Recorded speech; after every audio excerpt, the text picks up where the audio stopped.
একবার এক শান্ত বিলের ধারে মাহাস তার 3 ছানাকে নিয়ে খেলা করছিল। মাহাসটি ছিল বেশ সতর্ক।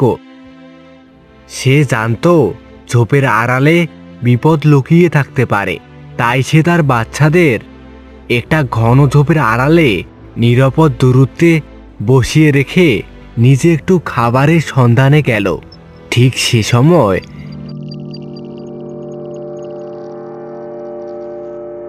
এক ধূর্ত শিয়াল ঝোপের আড়াল থেকে বেরিয়ে এলো। মা হাঁসটি কিছু বুঝে ওঠার আগেই শিয়ালটি তাকে ধরে ফেলল।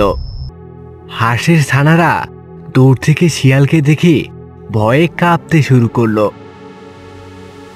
শিয়ালটি হাঁসকে ধরে তার ধারালো দাঁত দেখিয়ে হাসি হেসে বলল, আজ কত সহজে শিকার হয়ে গেল, দুপুরে আয়েশ করে খাওয়া যাবে। শিয়াল তার দাঁত বের করে মা হাঁসকে নিয়ে তার বাসার দিকে হাঁটা দিল। হাঁস ছানারা ভীষণ ভয় পেলেও বড় ছানাটি মাকে উদ্ধার করার কথা ভাবল। শিয়াল যখন মা হাঁসকে মুখে নিয়ে দুলকি জালে বনের দিকে যাচ্ছিল, তখন ঘাসের আড়ালে লুকিয়ে থাকা 3টি ছানার মধ্যে কান্নার রোল পড়ে গেল। কিন্তু বড় ছানাটি চোখের জল মুছে সোজা হয়ে দাঁড়ালো।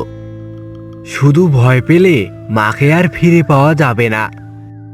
ভাইয়া, কাঁদিস না। মা আমাদের শিখিয়েছিল, বুদ্ধির কাছে গায়ের জোর সবসময় হেরে যায়। আমাদের এখনই কিছু একটা করতে হবে। কিন্তু আমরা তো ছোট। শিয়াল মামার ওই ধারালো দাঁত দেখছিস? আমরা ওর সামনে গেলে ও আমাদের খেয়ে ফেলবে। ঠিক বলেছিস মেজো, আমরা সামনে যাব না। আমরা ওর লোভকে কাজে লাগাবো। শিয়াল মামা ওই যে সামনের পিছলে কাদা মাখা ঢালু রাস্তা দিয়ে যাচ্ছে। ওর পিছু নিয়ে আমাদের জানতে হবে ওমাকে কোথায় নিয়ে যায়। চল ওর পিছু নেই। তারা পা টিপে টিপে ঝোপের আড়াল দিয়ে শিয়ালের পিছু নিল। শিয়াল তখন মনের সুখে গান গাইতে গাইতে বনের গভীরে নিজের গর্তের দিকে এগোচ্ছিল। মা হাঁসটি শিয়ালের মুখে ঝুলে থাকলেও তার নজর ছিল ছানাদের দিকে। সে মনে মনে ভাবছিল ওরা যেন কাছে না আসে।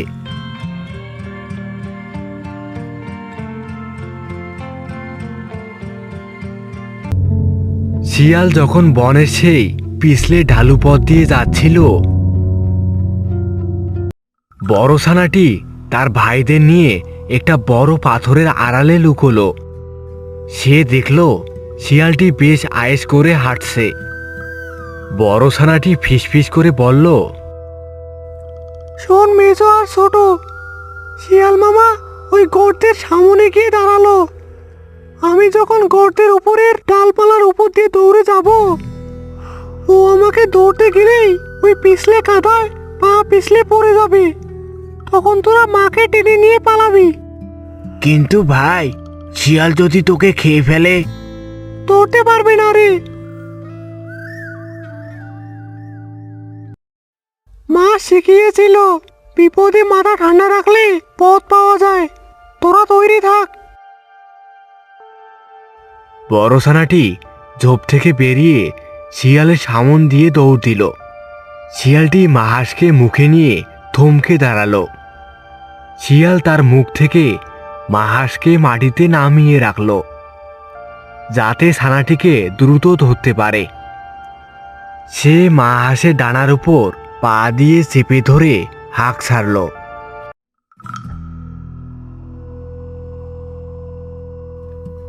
আরে, এক তীরে 2 শিকার। মা হাঁসটা তো আছেই, সাথে ছানাটাও যদি পাই তবে তো রাজকীয় ভোজ হবে। এই পুচকে হাঁস, পালাচ্ছিস কোথায়? তুই নিজেই যখন ধরা দিতে এসেছিস তখন তোকে আর ছাড়ছি না। শিয়ালটি লাফ দিয়ে বড় ছানাটিকে ধরতে গেল, কিন্তু বড় ছানাটি ছিল খুব চটপটে। সে ঠিক ওই ঢালু কাদার ওপর দিয়ে এক দৌড় দিল। লোভী শিয়াল হিতাহিত জ্ঞান ছাড়িয়ে যখনই কাদার উপর পা দিল, অমনি তার চার পা চারদিকে ছড়িয়ে গেল। আরে ওরে, এ কি হলো? পিছলে যাচ্ছি কেন? বাঁচাও! ধপাস করে শিয়ালটি উল্টে গিয়ে নিচের এক গর্তে পড়ে গেল। সেই সুযোগে মেসো আর ছোট ছানা দৌড়ে এসে মায়ের কাছে পৌঁছলো। মা হাঁসটি অবাক হয়ে দেখল তার ছোট্ট ছানারা কি অসম্ভব সাহস দেখিয়েছে। মা, তাড়াতাড়ি ওঠো, শিয়াল গর্তে পড়েছে। বড় ছানাটিও ফিরে এলো ততক্ষণে। তোমরা আমার জীবন বাঁচিয়েছো বাচ্চারা, কি অসম্ভব সাহস দেখিয়েছো।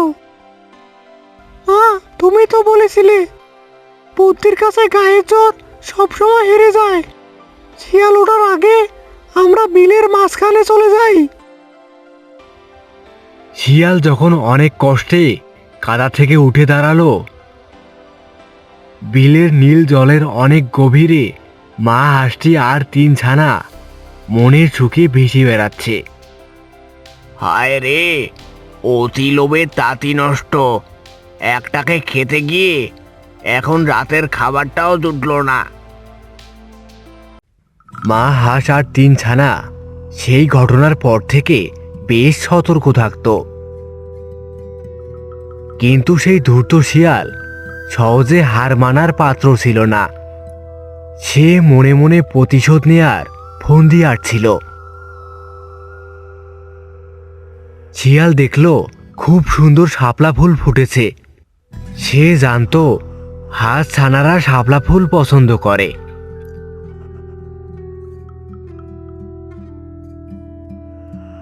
শিয়াল অনেকগুলো শাপলা তুলে বিলের ধারের এক জায়গায় ছড়িয়ে রাখলো।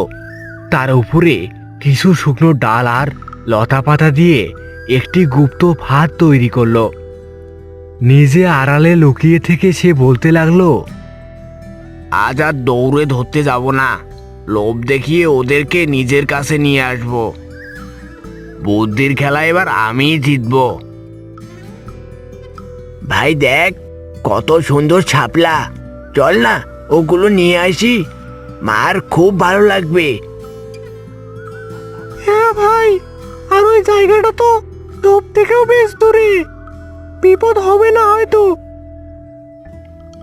মা হাঁস তখন অন্য কোণে খাবার খুঁজছিল।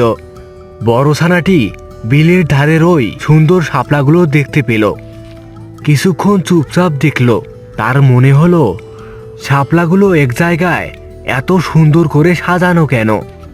সে মার শেখানো কথাটি মনে করল, যা দেখবে তাই সত্যি নাও হতে পারে। বড় ছানাটি বুঝতে পারল এখানে কোনো গোলমাল আছে। সে তার ভাইদের থামিয়ে দিয়ে বলল, থাম, শিয়াল মামা মনে হয় আবার কোনো বুদ্ধি বের করেছে, আমাদের পরীক্ষা করতে হবে।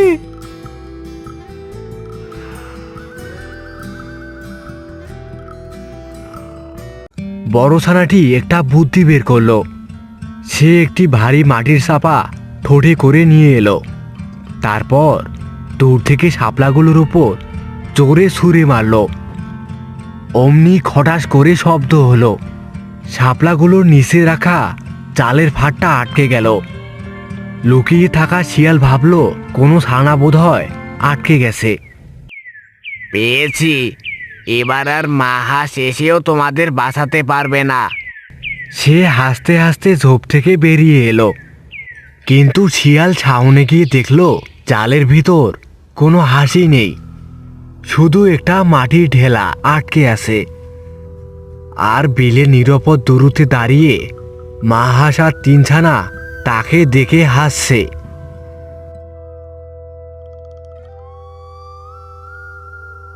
শিয়াল ভাই, পুরনো চাল ভাতে পারে। আমার ছানারা এখন তোমার চেয়েও ভালো বুদ্ধি খাটাতে শিখে গেছে। শিয়াল মামা, তোমার ফাঁদটা সুন্দর ছিল, কিন্তু আমাদের সতর্ক চোখ তার চেয়েও তীক্ষ্ণ।